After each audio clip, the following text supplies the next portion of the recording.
هاي جايز، يا رب النهارده يكون يوم مليان امل وفرحه وسعاده، والاهم ده كله ضحكه حلوه طالعه من القلب. النهارده الفيديو زي ما قررت في العنوان، بس قبل ما ابدا بالفيديو بس عايزه مش عارفه، بس انا عارفه الموضوع تافه، بس انا عايزه اتكلم عنه. ان الفيديو اللي فات بتاعي اللي هو اخر فيديو عندي في القناه جاب تقريبا 400 وحاجه مشاهده، وده كان اول مره فيديو في حياتي يعني في قناتي. يعني صراحه انا قناتي بقالها شهور كتير، ولكن يعني ما كنتش اكتب عليها، فبالتالي كانت لما بنزل الفيديو كان الفيديو يجيب مثلا 23 مشاهده 30 مشاهده حاجه كده. فلما اعمل فيديو والفيديو اكون متوتره فيه، انا بصور وانا بعمل اديت، وفي الاخر النتيجه تطلع مش مرضيه بالنسبه لي في الفيديو، يعني كفيديو حتى كنت ناويه امسحه من كتر، قلت خلاص بقى اصوره تاني يعني. بس لان القصه بتاعت الفيديو فيها تفاصيل كتير قوي، وصراحة يعني كنت متلخبطة، لانه عايزة من كتر ما انا عايزة اوصل لكم فكرة القصة، ما بقى كنت بقيت يعني كنت متوترة. عشان انا بتكلم في الموضوع ده عشان في المستقبل لما فيديوهاتي مثلا توصل لملايين المشاهدات اقعد اقول شوفي يا كنزي كنت مبسوطة ان في فيديو ليكي جايب 400 مشاهدة وشوية، بس شكرا. او تلاحظوا انا جايه بلبس البيت تمام، لان مغيرتش صراحه يعني بغض النظر عن فكره الفيديو اللي هي المفروض اصلا فكره بيتوتيه قوي، لانه بتكلم عن المسلسلات المصريه، ف لازم اجيب بيجامه. بس انا صراحه كسلت ان انا اغير لانه عيانه، مش عارفه باين من صوتي ولا لا، بس كان بقالي يعني خلاص انا قربت اكمل 10 ايام عيانه. الحمد لله في الاول ما كنتش قادره اقوم من على السرير، لكن دلوقتي بقيت قادره اقوم. في بوادر عاديه بسيطه زي الكحه، عادي ممكن اكح في وسط الفيديو، بس ما تخافوش هعمل لها ايديت وهقصها النهارده الفيديو اوكي خلاص نرجع لقصه الفيديو بتاعتي. عارفين اوحش حاجه في العيا مش ان انت عيان، على قد ما اهلك يقعدوا يقولوا لك خد دواء واعمل وسوي، وانت اصلا بني ادم ما بتحبش الادويه. بس ايا كان، النهارده الفيديو زي ما قرأته في العنوان هو افضل 5 مسلسلات مصريه عربيه. اللي انا عامله سلسله للي ما يعرفش يعني، ولو انت جديد في قناتي اهلا وسهلا اشترك في القناه. بس عامله سلسله في قناتي بتتكلم عن افضل 5. اول فيديو اظن عملته كان افضل 5 كتب وروايات انا قرأتها، اتكلمت عن افضل 5 كتب وروايات بالنسبه لي، اللي على فكره في منهم قصه الروايه بتاعت الغرفه 207 اتكلمت عليها كروايه قبل ما تبقى مسلسل، اللي انا النهارده هتكلم عنها كمسلسل. وكانت يعني بتكلم فيها قد ايه ان انا بحبها وكده. فروحوا شوفوا الفيديو ده، هتلاقوا اللينك تحت في الديسكربشن. كل الفيديوهات بتاعتي السلسله اللي انا اتكلمت عنها هتلاقوها تحت في الديسكربشن ماشي. بعديها اتكلمت عن افضل 5 مسلسلات تركية، وكانت بالنسبة لي افضل 5 مسلسلات تركية لان كنت بحبهم جدا. بالنسبة لي انا بحبهم جدا، اتكلمت عنهم.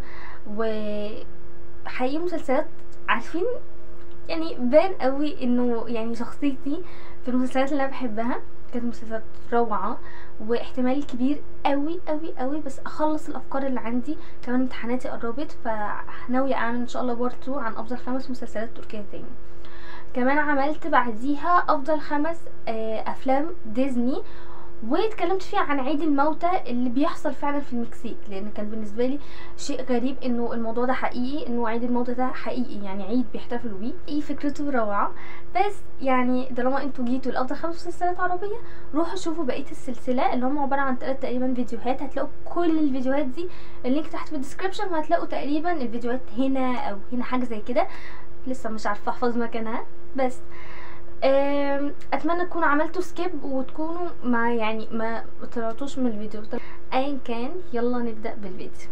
انا طولت عليكم، بس اول مسلسل هو مسلسل منعطف خطر بتاع باسل الخياط وبتاع باسم سمرة. روعه، بيتكلم فيه عن بنت مشهوره على وسائل التواصل الاجتماعي، بالذات الابليكيشن بتاع تيك توك، وان هي عندها مش يعني فولورز كتير قوي عليه. فبيلاقوها ان هي ماتت وبيلاقوا الجثه بتاعتها في عربيه شخص مترشح لنادي كده كبير، يعني نادي جماهيري بيقولوا. وطبعا كل الاتهامات بتيجي على الشخص ده، وما ينفعش تيجي على الشخص ده لانه الشخص ده مشهور وليه سمعه كبيره جدا، فانه يتهم في جريمه قتل الموضوع صعب. حقق في القضيه اللي هو مين، اللي هو باسل الخياط، شوف حياه البنت دي وهل الشهره كانت مأثره عليها، ايه اللي بيحصل. بيعرفوا كمان ان هي قبل موتها كانت في حفله، اهلها كانوا مسافرين، فاهلها قالوا لها تعالي معانا، بس هي كانت رافضه ان هي تروح لانها بتقول لهم ان هي عندها حفله مهمه جدا وان هي نفسها قوي تروحها. فخلاص يعني سابوه كده، بس باباها كان معترض شويه، بس يعني عارف لما تكون بتعمل حاجه بس اهلك مش راضيين عنها قوي، بس اللي هو خلاص اعمليها، يعني هعمل لك ايه يعني. اخر مكان اتشافت فيها كان الحفله، بعديها ماتت ازاي ومعرفش. ودي هي القصه، انه المسلسل جريمه وغموض واثاره وكده. انا ما بحبش الحاجات دي قوي، بس لما اتفرجت على المسلسل حبيته، يعني حبيت الفكره، حبيت يمكن كمان عشان بحب الممثلين اللي فيه. بس المسلسل روعه، قصته حتى كان الفتره اللي هو بيتعرض فيه، حتى الفتره اللي كان بيتعرض فيه كان طالع ترند جدا، وكان في ترند مشهور مين قتل سلمى، انه عشان هي اسمها سلمى الوكيل في المسلسل. فروعه يا جماعه، المسلسل حقيقي روعه. واحلى حاجه المسلسل 15 حلقه، فمش طويل، بما ان المسلسلات في العادي بتبقى 30 و45 حلقه. روعه. مسلسل رقم 4، عايزه بس اقول ملحوظه قبل ما اكمل باقي المسلسلات، اللي انا المسلسلات بتاعتي او اللي انا بتكلم عنها يعني بقيمها من يعني تدريجيا من تحت لفوق، يعني للاحسن. 5 اللي هو اقل مسلسل انا يعني، هو المسلسلات كلها روعه، بس انا قصدي انه رقم 1 هو التوب. ماشي، احنا دلوقتي في رقم 4. رقم 4 هو مسلسل ريفو. مسلسل يا جماعة روعة، حلو قوي، بس في اكتئاب. يعني الإضاءة، الناس اللي موجودة، الشخصية أصلا اللي هي راكين سعد اللي هي في المسلسل اسمها مريم، شخصية سوداوية وكئيبة قوي، يعني فاهمين. فالمسلسل ده أنا اتفرجت عليه في حالة، يعني في حالة ان انا كنت حزينة، اللي هي الحاله اللي انا كنت عيانه فيها. فانا كنت عيانه، كنت فاضيه، مش قادره اذاكر، ما عنديش خلق ان انا اعمل اي حاجه، حتى مش قادره اصور فيديوهات لان كان شكلي يعني انا مش راضيه عنه، فبالتالي مش هصور فيديوهات. فكان ان انا اطلع من الحاله بتاعتي ان انا كنت قاعده على السوشيال ميديا، بتفرج على تيك توك، بتفرج على مسلسلات، افلام، كنت بلجأ للمسلسلات القصيره. وبعدين رحت قلت ليه يا كنزي لما تخفي ما تعمليش فيديو عن افضل 5 مسلسلات مصريه، بما انك يعني ما شاء الله قعدتي تتفرجي على مسلسلات كتير. فانا عايزه بس اوضح ان المسلسل لو انت حالتك المزاجيه حلوه، مش عايز تكئب نفسك وتتفرج على حاجه تضايقك وتحبطك، او مش تحبطك، تزعلك، يعني حاسه انه مش يعني عارفين في مسلسلات كده وقتها في حالات معينه. بس هو مسلسل حلو، بيتكلم عن فرقه موسيقيه اتعملت في التسعينات اسمها ريفو. طبعا هنعرف بعد كده ان هي اتسمت ريفو لموقف كوميدي قوي. اللي كان بيكتب عن الفرقه الموسيقيه دي اللي فجاه من يعني في ليله اتقسمت، يعني خلاص الفرقه اتفكت خالص، ما بقاش فيه فرقه، بالرغم في وسط نجاحهم، يعني هم في وسط نجاحهم الفرقه دي اتقفلت. مين كان بيكتب يعني عن قصه حياه الفرقه دي؟ واحد اسمه فخر الدين، اوكي، وبنعرف ان هو كان اصلا مدير اعمال الفرقه دي. ف فخر الدين ده بيتوفى، اللي هو بس بيبقى عنده بنته بتكتئب جدا لان هي كانت قريبه قوي من باباها، قريبه قوي، كانت عايشه معاه طول عمرها. مامتها مش عايشه معاها، مامتها عايشه في كندا. فكان عارفين لما يكون اقرب شخص ليكوا انت بتحبه ومتشعلق بيه، متشعلق في الحياه بيه، فهو توفى. فمن هنا بقى بتتقلب، فهو مفيش قلبه لانه كل ده بيحصل في الحلقه الاولى، بس من هنا بتتقلب ان شخص يكون شوية عنده حياة، عنده ضربات في حياته، بس عنده حياة، يعني هيتجوز وهيعمل وهيسوي. بس لما الاب بيمشي هي ساعتها بتتكسر، وبتبقى حاسة وان هي عندها مسؤولية انه اي شغل تبع باباها هي اللي من حقها تعمله، هي اللي من حقها يطلع للنور. يعني هي ولا عايزة شهرة ولا عايزة اسمها يتكتب ولا اي حاجة، لان هي كده اصلا بنت كاتب يعني مشهور، فهي مش محتاجة. فاللي بيحصل ان هي بتلاقي سكريبت او سيناريو موجود في المكتب بتاع باباها، فبتشوفه هو ايه، فبتتكلم، فبتشوف ان دي فرقه موسيقيه اسمها ريفو اتعملت في التسعينات. فجاه بيجي مخرج بيقول لها مريم انا كنت عايزه السكريبت ده لان انا دافع فلوس كتير، فعايزه الاقي كتاب يكتبوا القصه دي. فبعدها هي بتقول انه يعني هل قصه ريفو دي حقيقيه؟ فتكتشف ان الفرقه الموسيقيه دي حقيقيه، متبقاش فاهمه او تبقى مخضوضه شويه انه بجد القصه دي حقيقيه، وخلاص بتقول ان هي اللي هتكتب، بالرغم ان هي المخرج كان خايف ان هي تكتب القصه، لانه هي في الاول وفي الاخر مهاراتها في الكتابه مش زي باباها، فالاحسن ان هو تجيب كاتب، يعني المخرج يجيب كاتب عنده مهارات احسن وعنده خبره اكتر. هي عمرها ما عملت ده، بتصمم وبتقعد زي ما بيقولوا بتنبش ايه علاقته بالفرقه دي، ليه كان في تواصل ما بينهم في الفرقه دي، ليه يعني كان تواصل قوي، ليه بابا كان عارف الفرقه دي قوي. فبتقعد تفكر وتشوف، وفجاه بتكتشف اسرار يعني مش على يعني مش حباها عن باباها.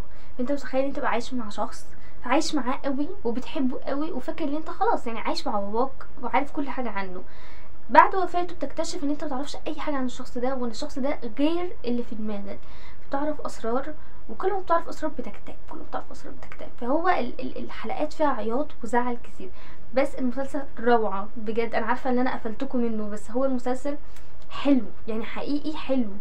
يعني الاضاءه والاضواء والممثلين كل ده حلو بصراحه. واحلى حاجه ان المسلسل كمان 10 حلقات. انا عايزه اقول لكم ان انا خلصته في 3 ساعات، يعني انا عارفه انتم مش هتصدقوا، طبعا كنت بعمل سكيب كتير، بس خلصته في 3 ساعات، ساعتين ونص 3 ساعات حاجه زي كده، لانه مسلسل سريع. طيب مسلسل رقم 3. المسلسل رقم 3 هو شقة 6، وهو بطولة روبي. جماعة روبي في التمثيل روعة روعة، يعني بجد تمثيلها حلو قوي. يعني كمان ده مش الدور الوحيد اللي هي روبي مثلته، بالعكس يعني هي مثلت كمان في مسلسل سجن النساء، دورها كان روعة وحزين، حتى رياكشنات وشها وهي ساكتة روعة. حاسة ان انا هنا بقيم الممثلين والمسلسل، مش بقيم، مش بقول لكم افكار مسلسلات. فالمسلسل روعة، بيتكلم عن انجي اللي هي طبعا روبي بتنتقل لبيت جديد، شقة، واللي هي شقة 6، شقة رقم 6. فبتشوف حاجات غريبة في الشقة. هو مسلسل رعب، تمام، انا بحب الرعب، اوكي، فهتلاقوا المسلسلات اللي جاية رعب. فبتشوف حاجات غريبة بتحصل في الشقة، يعني كأنها صاحية. انا المشكلة ان انا لوحدي في البيت، يعني مش لوحدي، كله نايم، ومفيش غير صوت الكلاب دلوقتي، فانا توترت، فخايفه اتكلم عن حاجه رعب. بتشوف حاجات رعب، يعني هي بتبقى كأنها صاحيه، فبتشوف احداث حصلت. لما بتدور بعد كده بتصحى من النوم وبتدور على كده، بعد كده بتعرف ان الاحداث اللي هي حصلت دي حقيقيه. فكأن الشيء اللي موجود في الشقه بيوريها حاجات، وبيوريها او عايز يوصلها لحاجه. فما بتقعد برضو تنبش في الحاجات دي كلها، تكتشف حاجات حصلت في الماضي، وبتساعد ناس جوه الشقة. بس هو مسلسل روعة يعني. في المسلسل شوية هو رعب، اوكي، هو مش رعب اللي هو تخافي منه، على قد ما هو مواقف. يعني مثلا في ناس مثلا بتخاف من النار على سبيل المثال، فاول ما تسمع صوت حريقه، اول ما تسمع ان في حريقه او تشوف حريقه، فخلاص هي اترعبت واتشنجت مكانها وخلاص، يعني انه ده كابوسها. برضو انا في حاجات كابوس، يعني مش كابوس، بس عارفين مجرد افكار، ان مثلا تعرف ان شخص مثلا مات، فانت بتزعل بتكتئب، انت متعرفش الشخص، ما شفتوش، بس فكرة انه شخص مات حتى في المسلسلات، فاهمين؟ يعني هو مش رعب اللي هو الجن والعفاريت والحاجات دي كلها، هو رعب انه هو بيخوف نفسي، يعني تخويف نفسي اكتر. رقم 2، مسلسل رقم 2، وهو مسلسل ما وراء الطبيعة. يا المسلسل ده روعة، انا بحبه قوي بجد. ثانية، مسلسل ما وراء الطبيعة، المسلسل روعة يا جماعة، روعة. بيتكلم عن رفعت اسماعيل، اوكي.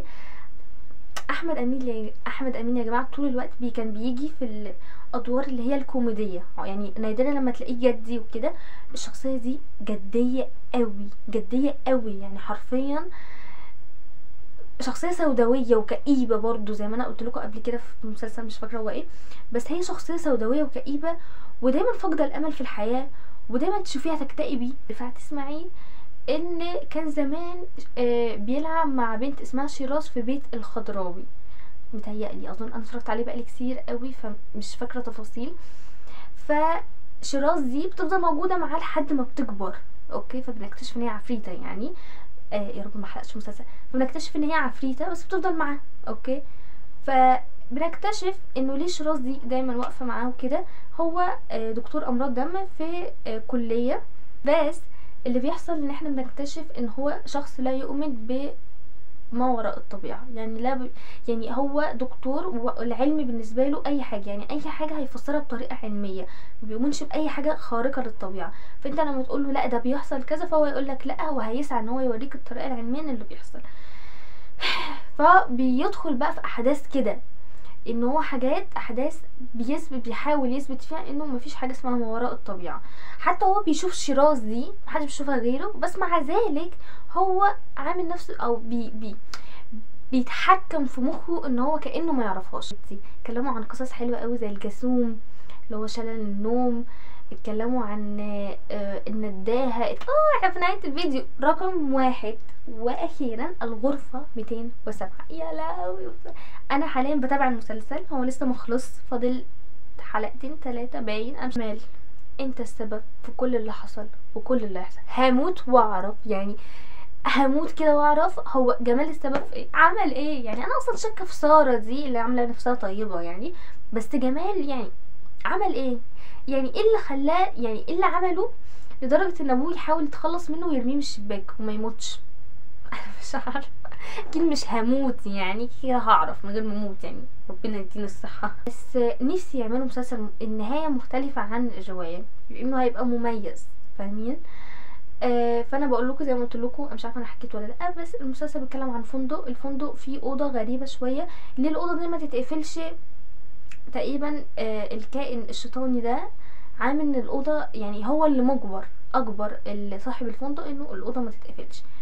بس يعني هي دي القصه، ان الاوضه بتحصل لها قصص وحاجات. والمسلسل روعه يا جماعه، روعه بالذات اخر حلقه اللي هي كانت السبعة، اللي هي اخر حلقه السبعة او الثامنه مش فاكره. هو كده هينزل وكنتش لسه الحلقه الجديده جت، فهي يا اما السبعة او الثامنه، اكتبوا لي تحت في الكومنت. كانت مخيفه قوي ومرعبه. انا اصلا بخاف يعني من ريهام عبد الغفور يعني في المسلسل طبعا. فمتخيلين ان هي جت اصلا بوش مخيف اكتر، ان هي محروقه حاجه زي كده، فانا متهيألي هي ماتت محروقه. مسلسل روعه. بس وبكده نبقى وصلنا لنهايه الفيديو. فلو عجبكم الفيديو يا ريت تشتركوا في القناه وتفعلوا زر الجرس، اعملوا اشتراك يا جماعه في القناه، عشان انا نفسي ما عندي حماس صراحه. يعني بعد اتخيل انه لو وصلت في يوم من الايام ل100,000، واو بجد الواحد متحمس. عندي افكار فيديوهات صراحه، بس انا يعني بحس انه بكسل صراحه، بكسل اعمل فيديوهات واصور فيديوهات، لانه بقعد اقول انه كنزي. انا دلوقتي عندي فكره فيديو روعه يا جماعه، روعه، بتكلم فيها عن حاجات بتحصل في المجتمع عندنا، روعه. انا عارفه ان الواحد المفروض ما يتكلمش عن فكرته ان هي روعه، بس قاعده اقول يعني يا ترى اصورها فين؟ هل مثلا اصورها وانزلها على يوتيوب، ولا انزلها على بقيه البلاتفورمز التانية زي الانستجرام وتيك توك، لانه وفيسبوك طبعا، لانه صراحه بتجيب مشاهدات اكتر هناك. بس مش عارفه، بس ان هو القصه بجد حلوه، انا نفسي احطها على اليوتيوب، بس خايفه ما تاخدش حقها. بس هي الفكره في كده، ان انا لازم اريسك، انه لو انا عايزه مستقبلي يبقى على يوتيوب، او ان انا عايزه مثلا اعمل فيديوهات على يوتيوب، المفروض اريسك. حتى يعني ماما كانت بتقولي جمله، انه في الاول في الاخر لو محدش بيتفرج على الفيديوهات دلوقتي، ممكن فيديو في يوم من الايام ماشي، فالناس يقعدوا يعرفوا مين كنزي، فيقعدوا يدوروا في الفيديوهات القديمه. فبتقولي انه كده الفيديوهات القديمه الناس هتتفرج عليها. مش عارفه، اكتبوا لي تحت في الكومنت انه لو عايزيني اعمل فيديوهات معينه. وبس.